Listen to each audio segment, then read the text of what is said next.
Nuovo DPCM, altra zona rossa in Sicilia, i dati fanno paura e mettono in crisi l'economia.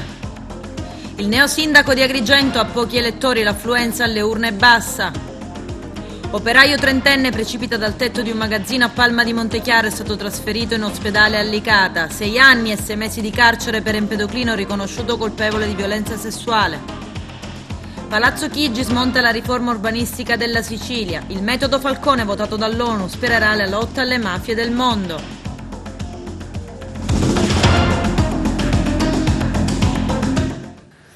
Bentrovati alla edizione serale di TVA Notizie. Agrigento quindi ha deciso di cambiare, ha cambiato rotta, come diceva la lista del nuovo sindaco Franco Miccichè, medico che con 13.156 preferenze, il 60,43% dei voti espressi, ha avuto la meglio sul sindaco uscente Lillo Firetto, che ha riportato 8.615 preferenze, il 39,57% dei voti. Anche nei giorni di ballottaggio l'affluenza è stata in calo rispetto al primo turno, attestandosi nelle rilevazioni delle ore 14 al 42,62% contro il 46,05% del 4 e 5 ottobre, quando il voto è stato segnato dal traino dei consiglieri comunali che hanno rinvigorito l'affluenza. Al ballottaggio, ricordiamolo, sono arrivati l'uscente Calogero Firetto, sostenuto dalle 7 liste che lo hanno appoggiato: Noi, Onda, Andiamo Avanti, Agrigento Sostenibile, Futura Agrigento, Buongiorno Agrigento e Rilasce Agrigento. Dall'altra parte il dottore Francesco Miccichè è andato al ballottaggio con il 36,65% dei voti, sostenuto dalle liste Cambiamo Rotta, Uniti per la Città, Facciamo Squadra e Vox Italia, e che per il ballottaggio si è apparentato con le liste del centrodestra, che invece al turno precedente andavano da sole. Forza Italia, Diventerà Bellissima, che ha avuto il sostegno del presidente della regione Musumeci. Al nuovo sindaco di Agrigento anche l'augurio di buon lavoro da parte del sindaco uscente Firetto, affinché, ha scritto in un post, faccia del suo meglio, perché il bene della città è superiore a tutto, anche alle divisioni politiche. E anche in questa occasione la nostra emittente ha seguito con un lungo speciale le operazioni di spoglio, con commenti in studio e in esterna, con il timone affidato al direttore Arturo Cantella, alla regia di Piero Licausi e alla conduzione di Margherita Trupiano e di chi vi parla. Ospite nei nostri studi anche il neo primo cittadino Franco Miccichè e vari assessori della sua nuova giunta. Lo ascoltiamo in queste battute a caldo appena arrivato al comitato elettorale, e poi la linea ad Adriano Licausi per le altre notizie. Bisogna stare attenti alla pandemia, bisogna lavorare per la pandemia, e poi tutti gli altri atti saranno in parallelo uguali, non ci saranno delle priorità. Forse devo iniziare dalle periferie, come ho detto tante volte, perché le periferie finora sono state un po' più abbandonate rispetto al centro della città. La città è uguale in tutti i suoi angoli, non ci sono quartieri serie A e quartieri serie B, quindi veramente partirò e lavorerò immediatamente per tutta la mia Agrigento. Lei è un medico, prima ancora un amministratore. Alla vigilia delle elezioni si è discusso e si è polemizzato anche sull'emergenza sanitaria e sulla disponibilità di posti Covid in ospedale. Com'è la situazione da osservatore esterno, quindi da operatore sanitario? Ma io so che gli operatori sanitari della mia ASP, della mia azienda, hanno lavorato e lavorano benissimo. Io faccio parte del Dipartimento di Prevenzione, quindi non posso dire altro se non confermare che hanno lavorato bene. Naturalmente poi da sindaco andrò ad appurare e andrò a vedere se esistono delle criticità, collaborando, ripeto, con i dirigenti dell'ASP troveremo sicuramente tutte le soluzioni possibili. Si aspettava questa vittoria netta? Questa? Vittoria netta? No, così importante no. Mi aspettavo, sì è vero, molta vittoria, perché in questi giorni ho visto la gente che era favorevole nei miei confronti, molta stima, molto affetto, però ecco, questi numeri importanti non me li aspettavo. Il sindaco si aspetta ora le deleghe come saranno assegnate? No, ora è una domanda prematura, scusate, ancora io sono molto confuso e quindi non abbiamo ancora ragionato su questo. Ecco, solitamente la domanda che si fa è la priorità. Quale sarà la sua priorità intanto? La priorità ho detto la pandemia e poi più altro inizierò dalle periferie e tutto il resto. Nuovi limiti per bar e ristoranti, palestre e piscine sotto esame per una settimana, stop agli sport di squadra dilettantistici, ingressi posticipati e turni pomeridiani per gli alunni delle scuole superiori e possibilità di coprifuoco locali, dando il potere ai sindaci di chiudere strade o piazze dove si verifichino assembramenti. Sono in sintesi le misure contenute nel nuovo DPCM illustrato ieri sera in TV dal Presidente del Consiglio Giuseppe Conte in conferenza stampa. Il servizio d'apertura del nostro direttore Arturo Cantella. Nuove disposizioni da parte del Presidente del Consiglio Conte per cercare di arginare l'aumento del Covid-19 che in questi ultimi periodi sta notevolmente aumentando. Ieri sera l'annuncio nel corso di una conferenza stampa. Tra le norme in particolare rilievo quelle relative ai sindaci che potranno disporre la chiusura al pubblico dopo le ore 21 e le chiusure di vie e piazze dove si creano assembramenti. Le attività di ristorazione inoltre sono consentite dalle ore 5 alle ore 00 a mezzanotte se il consumo avviene ai tavoli, se non è previsto ai tavoli fino alle ore 18. Le consegne a domicilio invece sono consentite senza nessun vincolo. Nelle sale da gioco, le sale scommesse, l'apertura sarà limitata fino alle ore 21. Le attività scolastiche continueranno in presenza, è un asset fondamentale per il nostro Paese. Per le scuole secondarie di secondo grado verranno favorite modalità ancora più flessibili dell'organizzazione delle attività didattiche. Per lo sport vietato quello da contatto a livello amatoriale, non sono consentite gare e competizioni delle gare agonistiche di base, consentite le attività individuali e le attività sportive professioniste. L'incrementeremo anche la modalità per fare corso allo smart working per ciò che riguarda il lavoro.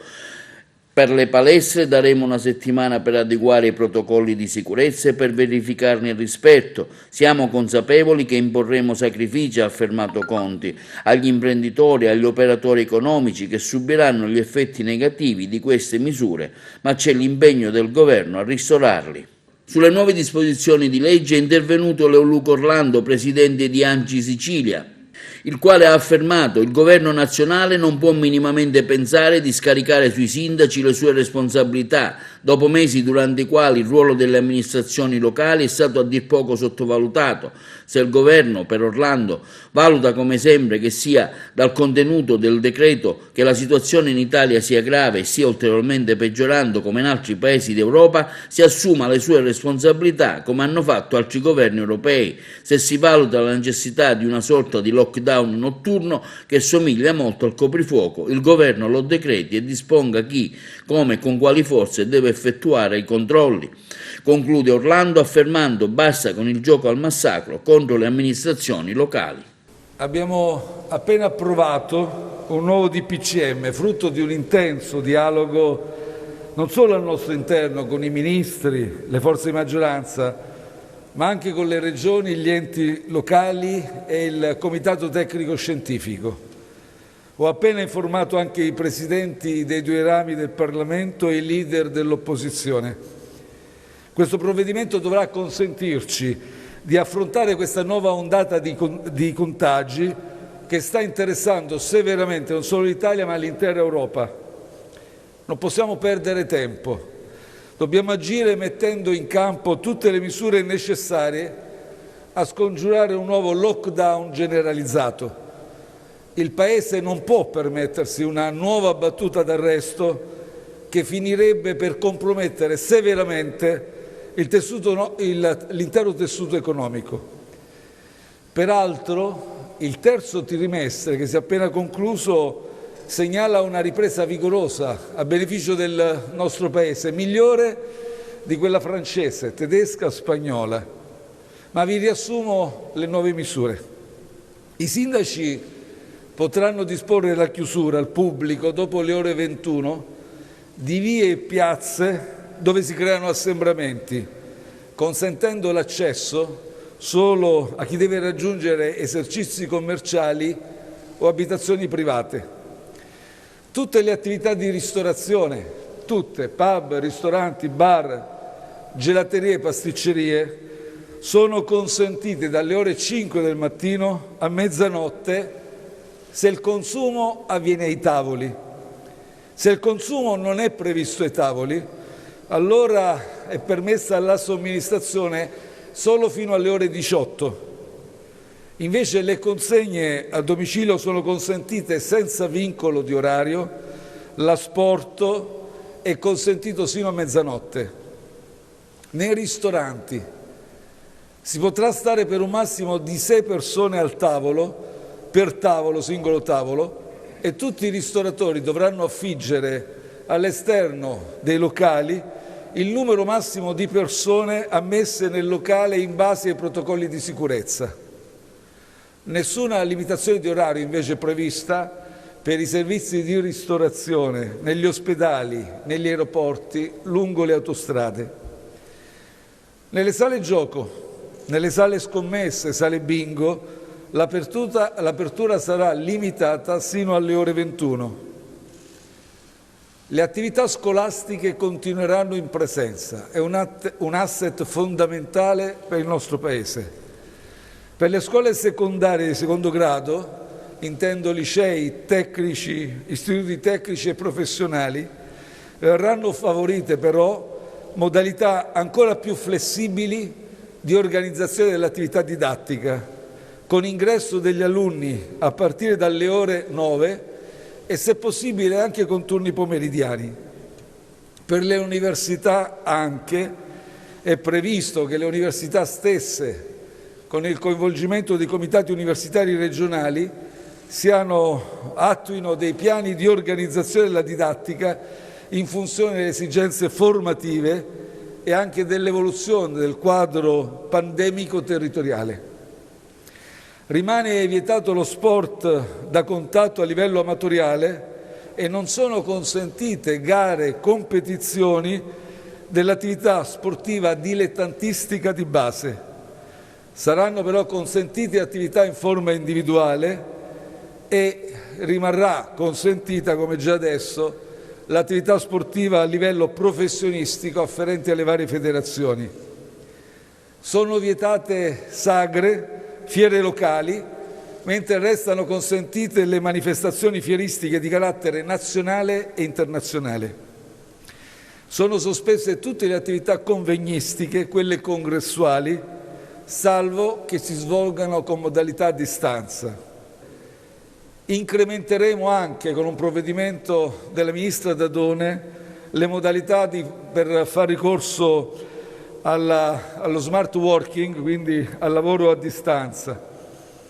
Per quanto riguarda le palestre, c'è stato un intenso dialogo, ovviamente con il coinvolgimento anche del competente giudizio del Comitato Tecnico Scientifico. Non ci sarà ragione di sospendere e di chiudere le palestre, altrimenti la settimana prossima, lo preannuncio con molta chiarezza, saremo costretti a sospendere anche l'attività sportiva che si svolge al chiuso nelle palestre e nelle piscine. Siamo consapevoli che imporremo sacrifici economici agli imprenditori, agli operatori economici che subiranno effetti negativi di queste misure. C'è l'impegno del Governo a ristorarli. Randazzo, quarta zona rossa di Sicilia, vietata la circolazione, si esce una volta al giorno. Sono stati accertati 97 casi positivi al Covid. La Sicilia segna 548 nuovi positivi con 6.390 tamponi processati e da piangere è anche l'economia. Vediamo. Nuova zona rossa in Sicilia a causa dell'emergenza coronavirus. 97 casi positivi al Covid accertati attraverso il tampone molecolare e altri 70 con quello rapido. Un cluster territorializzato è stato individuato a Randazzo, in provincia di Catania. Per questo motivo, da lunedì 19 ottobre scatterà la zona rossa. Un provvedimento preso dal presidente della regione siciliana Nello Musumeci, d'intesa con l'assessore alla salute Ruggero Razza, per contrastare la diffusione del coronavirus. L'ordinanza, appena firmata, resterà in vigore fino alle 24 del 26 ottobre. In particolare nella cittadina sarà vietata la circolazione a piedi o con qualsiasi mezzo pubblico e privato. All'interno del territorio comunale, fatta eccezione per indifferibili esigenze lavorative, situazioni di necessità e motivi di salute, ma anche per l'acquisto o il consumo di generi alimentari e l'acquisto di beni di prima necessità. La principale modalità di lavoro sarà lo smart working, con la promozione, da parte dei datori di lavoro pubblici e privati, della fruizione di ferie e congedi per i propri dipendenti. Stop alle lezioni nelle scuole di ogni ordine e grado, così come ai servizi dell'infanzia. Una decisione quest'ultima legata anche alla presenza di alcuni contagi tra i ragazzi che frequentano la scuola a Randazzo, ma sono residenti in altri comuni del comprensorio. Chiusi pure musei, biblioteche e luoghi di cultura.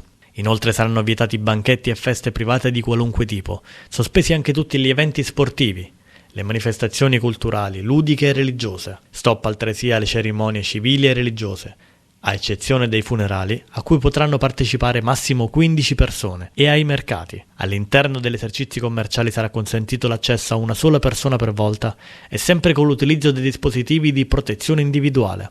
Sono comunque consentiti l'asporto e la vendita al domicilio, sempre all'interno del territorio comunale. Sarà possibile transitare per l'ingresso e l'uscita di prodotti alimentari, sanitari e di beni e servizi essenziali. Inoltre è consentita la circolazione dei residenti o domiciliati, anche di fatto, nel comune esclusivamente per garantire le attività necessarie per la cura e l'allevamento degli animali, nonché per le attività imprenditoriali non differibili, in quanto connesse al ciclo biologico di piante, purché condotti a titolo individuale.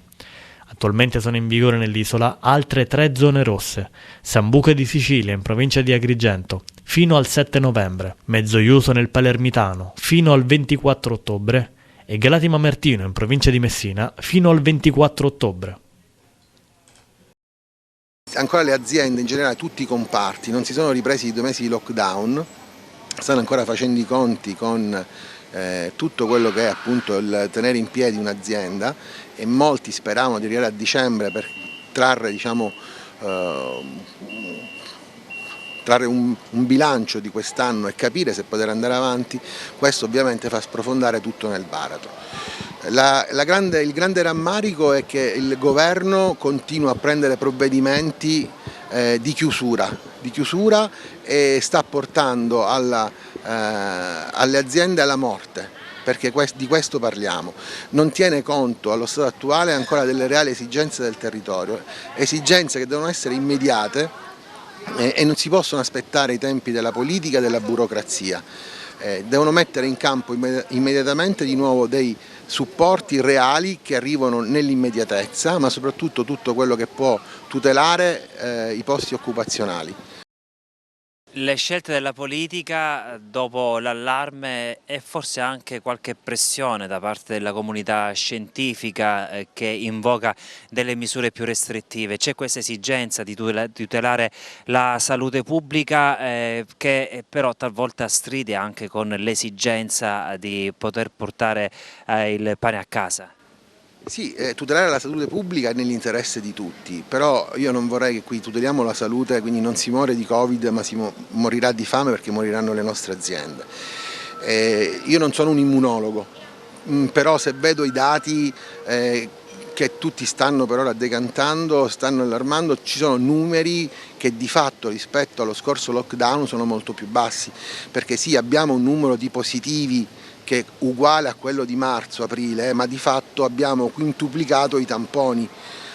Quindi perché questo allarmismo? Perché non si corre ai ripari con dei metodi più, a mio avviso, ortodossi, che vanno a intaccare meno l'aspetto economico? Forse perché lo Stato non è in grado di garantire determinate misure di sicurezza da far applicare a tutti. Prova ne sia che anche ad esempio a scuola i ragazzini fuori da scuola stanno insieme, giocano, scherzano, poi a scuola distanziamento, banchi, allora non si è conseguenziali. Ad esempio il fatto dei matrimoni. Matrimoni non significa solo che uno non si può sposare, il matrimonio genera un indotto in fiorai, in fotografi, quelli che noleggiano le macchine, persone che ha acquistato il vestito e non lo ritira perché il saldo si paga al ritiro e perché sta saltando nuovamente il suo matrimonio. Io parlo di tutto il comparto, Cioè non è solo, qua molti si focalizzano come se il problema sia solo dei ristoratori, ma il problema è a 360 gradi su tutte quelle che sono le attività commerciali. Cartelle esattoriali, rinvio salvagente fino a dicembre. Vediamo. Relativamente ai debiti con il fisco continua la tregua e i pagamenti verranno rinviati. A seguito del Consiglio dei Ministri dello scorso 18 ottobre viene così disposta la proroga fino al 31 dicembre 2020 della sospensione delle attività di notifica di nuove cartelle di pagamento, del pagamento delle cartelle precedentemente inviate e degli altri atti dell'agente della riscossione. Allo stesso tempo si proroga al prossimo 31 dicembre anche il periodo durante il quale si decade dalla rateizzazione con il mancato pagamento di 10 rate anziché 5 per consentire uno smaltimento graduale delle cartelle di pagamento che si sono già accumulate, alle quali si aggiungeranno quelle dei ruoli che gli enti consegneranno fino al termine della sospensione. È inoltre previsto il differimento di 12 mesi del termine entro il quale avviare alle notifiche le cartelle. La misura è stata rivendicata sia dal Movimento 5 Stelle che da Italia Viva, entrambi in prima linea, nei vertici di maggioranza e nel corso del Consiglio dei Ministri per evitare la ripartenza dei pagamenti. Per quest'ultimi è importante continuare a proteggere gli ultimi, chi è più debole, chi ha bisogno di aiuto. Sulla tensione sociale non si scherza. All'opposizione però questo non basta. La Lega è infatti tornata alla carica con un suo cavallo di battaglia, chiedendo fortemente il saldo e straccio, l'azzeramento di tutte le cartelle rimaste sospese. Anche per Forza Italia rilancia invece una pace fiscale strutturale, misura che è stata chiesta anche da molte associazioni datoriali alla luce di una crisi che rischia di allungarsi ancora per non si sa fino a quando. Operaio precipita dal tetto mentre lavora. Il trentenne era sul tetto di un magazzino. L'uomo stava lavorando quando, per cause ancora da accertare, è precipitato giù. Ferito gravemente, è stato trasportato all'ospedale di Licata. Le condizioni dell'uomo sono apparse subito gravi. Sul posto, lanciato l'allarme, i poliziotti ed i carabinieri. Spetterà agli organi di competenza fare luce sull'accaduto. L'incidente è avvenuto a Palma di Montechiaro.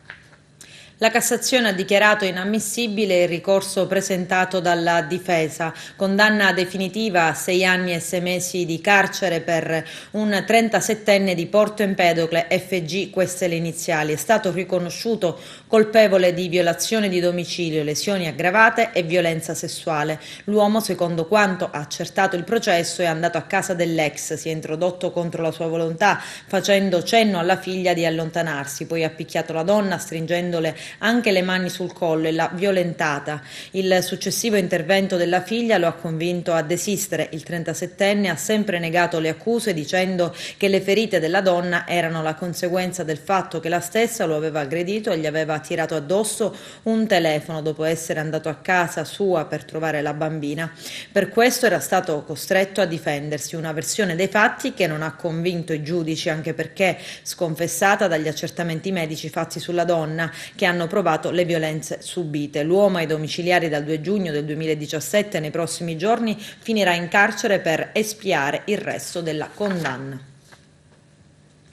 Ambiente, il governo Conte ha deciso di smontare la riforma urbanistica della Sicilia. Palazzo Chigi ha impugnato 10 articoli della legge varata dall'ARS. I dettagli nel servizio. Stop alla legge regionale di riforma dell'urbanistica, in particolare delle norme tacciate di essere una sanatoria mascherata. Il Consiglio dei Ministri ha infatti impugnato 10 articoli della legge di riforma, anche se lo stesso governo Conte vuole evitare lo scontro e annuncia l'avvio di una trattativa per coordinare la norma ed evitare il contenzioso davanti alla Corte Costituzionale. Il Consiglio dei Ministri, su proposta del Ministro per gli affari regionali e le autonomie Francesco Boccia, si legge nella nota di Palazzo Chigi, ha esaminato 4 leggi delle regioni e delle province autonome e ha quindi deliberato di impugnare la legge della regione siciliana numero 19 del 13 agosto agosto 2020, recante norme per il governo del territorio, in quanto le disposizioni contenute negli articoli 8, 15, 19, 21, 22, 25, 26, 27, 36 e 37, riguardanti la pianificazione territoriale con valenza anche paesaggistica, eccedono dalle competenze statutarie della regione siciliana stessa, violando gli articoli 9 e 117, primo e secondo comma, della Costituzione con riferimento alla materia dell'ordinamento civile e della tutela dell'ambiente, dei beni culturali e del paesaggio. Il passaggio fondamentale e collaborativo e l'ultimo, il governo infatti tende una mano alla regione al fine di superare le questioni emerse e tentare di evitare il peggio. Il governo costituirà nelle prossime settimane un tavolo con la regione e le amministrazioni interessate. Violento l'attacco che proviene da Lega Ambiente, che va attaccato alla legge già in fase di stesura, un attacco che non risparmia il governo regionale ma neanche l'opposizione pentastellata. Il duo Cordero-Trizzino, dice Gianfranco Zanna, ha fatto fare, ancora una volta, una pessima figura alla regione siciliana, facendo varare all'ARS una legge anticostituzionale che, come abbiamo scritto nei nostri ricorsi e così come hanno ribadito i ministeri dell'ambiente e beni culturali, era un attacco feroce alla tutela del paesaggio, dei territori. Non possiamo che dire avevamo ragione. Adesso, considerato che la legge dovrà tornare in aula per essere riscritta, chiediamo un confronto con tutte le associazioni che si battono per la tutela del territorio, evitando ulteriori casi di arroganza politica. L'impugnativa, dice Trizzino, riguarda il presunto sforamento delle competenze regionali nelle norme a tutela del paesaggio. Più in particolare viene contestato che nella redazione da parte della regione del cosiddetto piano territoriale regionale con valenza paesaggistica i vincoli paesaggistici preesistenti potessero perdere parte della loro forza prescrittiva. Resta comunque in piedi tutta l'impalcatura della riforma, così come le norme a tutela dell'ambiente sostenute dal Movimento 5 Stelle, come quelle sulla riduzione di consumo di suolo, della rigenerazione urbana e il cosiddetto certificato verde in edilizia, una misura assolutamente rivoluzionaria nel panorama del diritto urbanistico che garantisce parimenti una redistribuzione sostenibile dei carichi volumetrici e il recupero ambientale di aree degradate. Dispiace, commenta ancora Trizzino, che il MIBACT, che oggi ha sostenuto l'impugnativa, ieri era seduto al tavolo di concertazione con la regione e il sottoscritto per scrivere una proposta emendativa che evitasse l'impugnativa stessa. A quel tavolo la proposta era arrivata, era stata condivisa e trasmessa a Roma con lettera di impegno del presidente della regione, ma a quanto pare non è bastato. Ad ogni modo è apprezzabile la nota del Consiglio dei Ministri con la quale si dichiara la volontà di ritirare l'impugnativa all'indomani dell'approvazione di quella proposta che, siamo certi, arriverà nei prossimi giorni ed anzi sarà una occasione per migliorare ulteriormente la riforma. È tempo di molitura delle olive, l'olio dei frantoi arriva fino al mare, a denunciarlo è Mare Amico, esattamente come è accaduto negli anni passati. Negli ultimi giorni qualche olificio si è già liberato delle proprie acque di vegetazione che inevitabilmente sono arrivate nel fiume Naro e anche nel mare di Cannatello. A denunciarlo, documentandolo con fotografie e video, è stata l'associazione Mare Amico. Si tratta di qualche olificio disonesto, ha commentato Claudio Lombardo, responsabile di Mare Amico Agrigento. Ricordiamo che queste acque sono 200 volte più inquinanti delle fogne. L'ONU vota la risoluzione Falcone, il metodo del giudice siciliano ispirerà la lotta alle mafie del mondo. I dettagli nel servizio. Ci sono le idee, le intuizioni di Giovanni Falcone, il suo metodo investigativo, la sua visione della lotta alle mafie nella risoluzione italiana approvata all'unanimità a Vienna dalle 190 nazioni che hanno partecipato alla conferenza delle parti sulla Convenzione ONU contro la criminalità transnazionale, Convenzione di Palermo, che celebra quest'anno il suo 20° anniversario. Delegazioni diplomatiche di tutto il mondo, esponenti delle istituzioni e delle società civili, ONG, tra le quali la Fondazione Falcone per 4 giorni sotto l'egida dell'Ufficio delle Nazioni Unite per il controllo della droga e la prevenzione del crimine, hanno discusso dello stato della lotta alle mafie nel mondo e di come migliorare e rendere più efficace la Convenzione di Palermo, il primo strumento legislativo universale contro la criminalità organizzata transnazionale, ratificato nel 2000 e fortemente voluta dal magistrato ucciso dalla mafia il 23 maggio 1993 192 a Capaci. Nella risoluzione si rende un omaggio speciale al giudice Giovanni Falcone, il cui lavoro e sacrificio ha aperto la strada all'adozione della Convenzione. Si afferma che la sua eredità sopravviva attraverso l'impegno globale per la prevenzione e la lotta alla criminalità organizzata. È la prima volta che in una risoluzione internazionale si fa riferimento al contributo di una singola persona. La delegazione italiana era costituita dal ministro della giustizia Alfonso Bonafede, dall'ambasciatore italiano Alessandro Cortese, dal consigliere giuridico Antonio Balsamo, dal primo segretario Luigi Ripamonti. Giovanni Falcone credeva fermamente nella necessità di creare un fronte comune, una mobilitazione mondiale contro le mafie, dice Maria Falcone, sorella del giudice ucciso a Capaci e presidente della fondazione che del magistrato porta il nome. Al centro della sua visione c'è sempre stata la necessità di investire sulla cooperazione internazionale nel contrasto al crimine organizzato.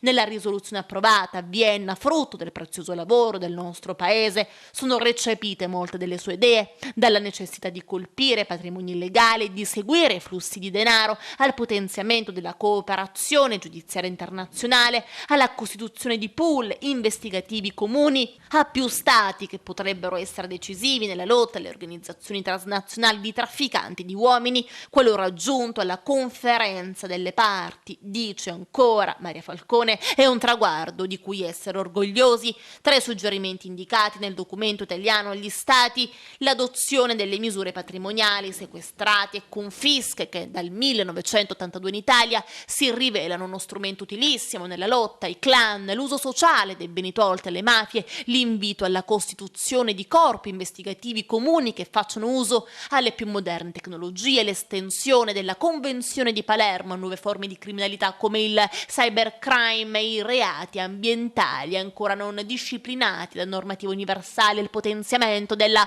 collaborazione tra gli stati, le banche e gli internet providers per il contrasto alla criminalità transnazionale. La Convenzione di Palermo, che il 15 novembre compirà come anticipato 20 anni, è l'unico strumento legalmente vincolante a livello mondiale contro la criminalità organizzata transnazionale. La ratifica da parte di 190 paesi segna un traguardo importantissimo nella lotta alle mafie, l'avverarsi del sogno di Giovanni Falcone, che dagli anni '80 aveva compreso il rischio che la criminalità organizzata diventasse un problema globale, l'importanza di un impegno corale degli Stati.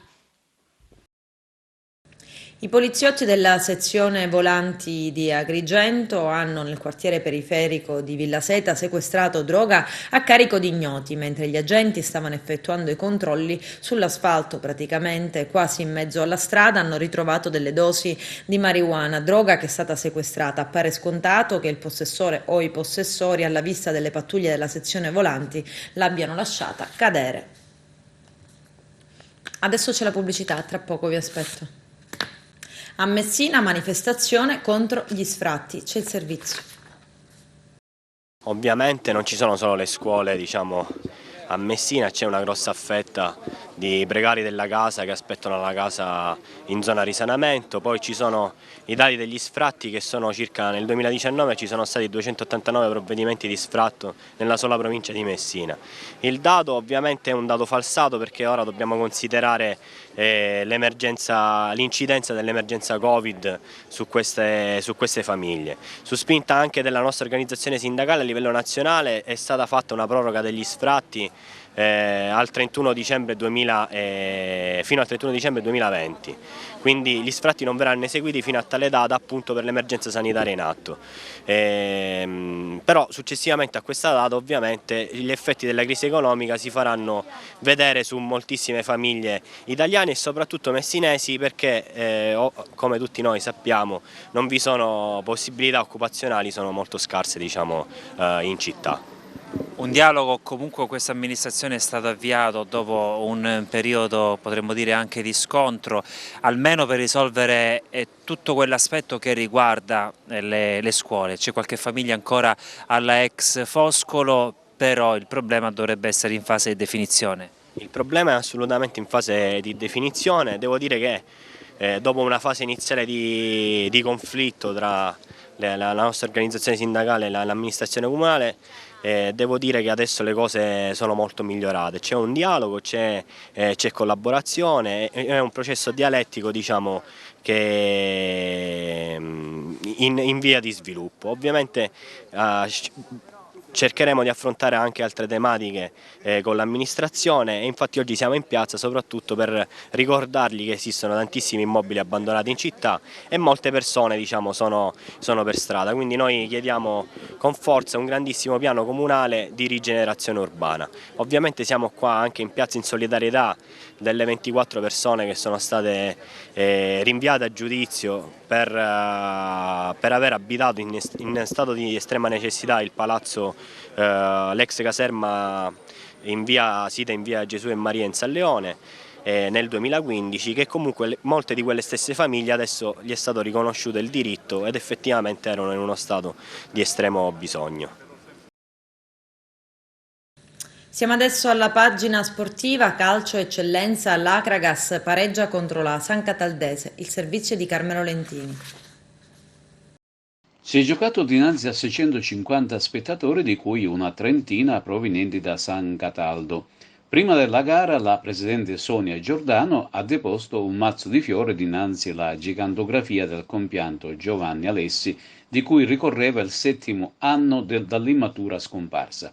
Ritornando alla partita è finita senza vincitore e vinto il match clou giocato all'Esseneto tra Acragas e San Cataldese, un risultato equo che accontenta entrambe le squadre in attesa dei tempi migliori. I 90 minuti sono contrassegnati da 2 episodi chiave. Nel primo c'è il vantaggio ospite e tutto parte da un cross di Di Marco, il pallone picchia sul braccio di Cata e si assegna un sacrosanto calcio di rigore in favore della San Cataldese. Dagli 11 metri Azzara a superare il portiere di casa compagno. Un vantaggio per certi versi insperato, anche perché sino a quel momento la compagine verde Amaranto stava giocando di inferiorità numerica per il doppio giallo rimediato da Scerra. L'Acragas non ci sta ed ecco il secondo fatale episodio della gara dopo 6 minuti. Cross di D'Amico, il pallone perviene tra i piedi dell'esterno biancazzurro, il quale prontamente spara un polide che supera il portiere Aruscia. Ripartendo dall'inizio, dopo alcune occasioni per entrambi gli avversari, al 20° si verifica un episodio molto contestato dai giocatori dell'Acragas. Tutto parte da una fuga solitaria di Biondo che, appena entra in area avversaria, viene a contatto con un avversario e vola a terra. Si grida al penalty, ma l'arbitro fa segno di continuare. Nel secondo, al 73°, un'entrata dura di Scerra su un avversario viene punita per la seconda volta con un giallo. La San Cataldese rimane in inferiorità numerica e dopo un tentativo a rete di punti di testa neutralizzato distinto da Aruscia, ecco maturare il vantaggio della San Cataldese. All'80°, durante un'azione di alleggerimento, Di Marco effettua un tiro cross che beffardamente va a cozzare contro il braccio dell'incolpevole di Cata. L'arbitro non ha dubbi, è calcio di rigore, trasforma Zara. Tutto sembra compromesso, ma 6 minuti più tardi l'Acragas raggiunge il pari grazie ad una conclusione di Giovanni Biondo. L'esterno biancazzurro infatti riceve un assist da Amico e senza pensarci troppo insacca alle spalle del guardiapalo nisseno. La compagine dei Templi opera un pressing finale nel tentativo di guadagnare l'intera posta in palio, ma non succede più nulla. Dall'inverno in paradiso, 5 minuti per pareggiare una partita che vi stava sfuggendo veramente di mano. Ci sono gli avversari.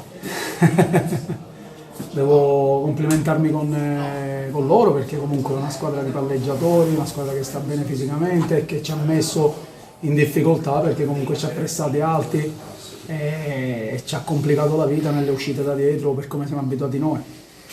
È normale questo che accada, però purtroppo durante la partita succede. Quindi ci ritroviamo a commentare una partita agonisticamente bella, però dal punto di vista del gioco magari un po' penalizzati per il nostro modo di vedere le cose, che di solito adoriamo andare in ampiezza e loro sono stati bravi a togliercela e in mezzo al campo abbiamo sofferto perché ci siamo allungati troppo e quindi sulle seconde palle non ce l'avamo mai. Questo pareggio per l'Acragas a cosa serve? Dopo 4 vittorie consecutive. Serve a restare lì al secondo posto ma non so, 2 punti dalla vetta, abbiamo fatto un importante passo avanti, perché io penso che alla vigilia avremmo messo tutti quanti la firma per vedere l'Agragas comunque in questa posizione. Poi è ovvio, uno le vorrebbe vincere tutte, ma non è possibile. Però ripeto, sono soddisfatto in parte, anche perché pur, tra virgolette, non avendo disputato una grande partita, i numeri dicono. Allora, noi facciamo il match analysis durante la partita in tempo reale e a fine partita scarichiamo i dati. I numeri comunque sono lo specchio di quello della partita. Magari partita non bella, non bellissima dal punto di vista del gioco, però se vai a vedere i numeri, tiri totali, Agragas 10, 6 nello specchio della porta, Sancataldese 7, 3 nello specchio della porta. Una vittoria sfumata nel breve giro di 5 minuti. Cosa si ci prova? È il calcio, perché ne ha fatte tante di partite, sa che fino all'ultimo si può vincere ma si può perdere. Abbiamo preso gol su un episodio non prevedibile, perché da un rimpallo e quindi un cambio gioco nella nostra risalita, però ci sta perché poteva capitare a noi, è successo all'Agragas, che ci sta, appunto. Rammarico c'è, però bisogna guardare il contesto. Il contesto è quello di una prestazione, credo, di personalità importante, una prestazione credo molto propositiva, considerando anche l'uscita di una prima punta strutturata, quindi ho dovuto rimodellare la squadra, dopodiché abbiamo perso anche l'altro attaccante che poteva comunque sostituire, non mi piace, credo che per caratteristiche possa stare là davanti e lo ha fatto in modo egregio, però una doppia ammonizione ci ha condizionato, però a parte l'episodio credo che la squadra abbia retto bene e abbia dimostrato grande personalità e carisma. Ancora calcio, i risultati della giornata di ieri delle altre agrigentine in eccellenza, promozione e prima categoria. Ancora Carmelo Lentini. Quinta vittoria di fila per il Canicattì di Pippo Romano, che espugna il campo del Casteltermini con un secco 3-1. Ciò consente alla compagine dell'Uva Italia di veleggiare da sola in vetta alla classifica, precedendo di 2 punti i cugini dell'Agragas, fermate a sua volta all'Esseneto da un'ostica Sancataldese. Risale la china il Mazzara, che battendo la Pro Favara per 2-0 si pone in terza posizione proprio ad un sola lunghezza dall'Agragas, mentre un punto sotto c'è la stessa Sancataldese del tecnico Settineri, che ha preso un punto importante da Agrigento. Pari a reti bianche per lo Sciacca sul campo del Misilmeri, mentre il Marsala espugna il campo della Folgore con il più classico di risultati. Gli altri risultati: Marineo Monreale 1-1, Nissa batte Castellammare 1-0, Parmoval Cus Palermo 1-1. In promozione A, Bonn pari esterno del Camart sul campo del Master Pro, mentre è stata rinviata la gara interna tra Raffadali e Villabate. In prima categoria, Girone G vince il Ravanusa con l'Atletico Gorgonia per 2-1. L'Empedoclina espugna il campo della Sommattinese con una rete di Lopresti. Vittoria anche per il Gemini, che supera sul proprio campo il Don Bosco Misilmere. Ha osservato un turno di sosta l'Atletico Favara. In classifica generale resiste sempre la leadership dell'Atletico Favara, raggiunto però dai cugini del Gemini e dal Villarosa a quota 6. Basket, la Fortitudo Agrigento dominante in Supercoppa, una prova superba e di carattere, quella che i biancazzurri hanno messo in campo contro il Torrenuova. La squadra di coach Catalani si è imposta con il punteggio di 61-92. Con questo è tutto, termina qui l'edizione del telegiornale. Grazie per la gentile attenzione e per essere stati con noi. A presto.